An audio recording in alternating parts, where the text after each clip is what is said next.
Growing the Bat family has always been a priority, so much so that I had to make my own custom Duke Thomas figure because McFarlane wouldn't stop making Batman variants.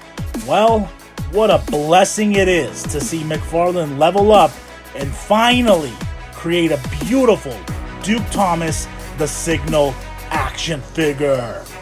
Of course, I had to pick him up, and in hand, he is beautiful. Look at that yellow.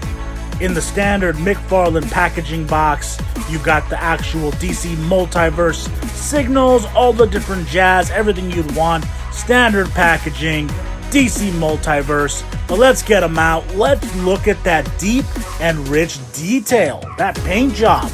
Just look at it. In retrospect, I still dig my custom signal, even though it's just a Miles Morales head on a gold Power Ranger body.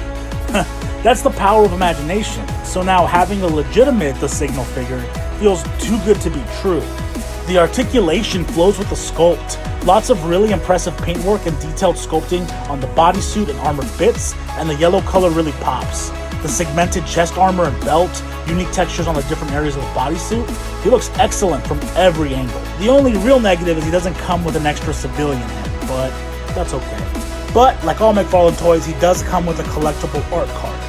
Duke's final accessory is his golden kamas, which he uses to fight crime. A cool little detail, McFarlane left two small holes at the ends so that they can be connected with a wire for those that want to customize this toy.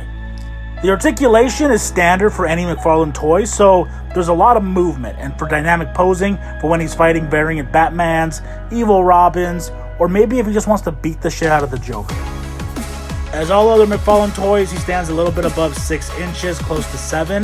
And for Duke, it doesn't work necessarily because he's a little bit too tall. If he was just a little bit shorter, he could probably work a lot better.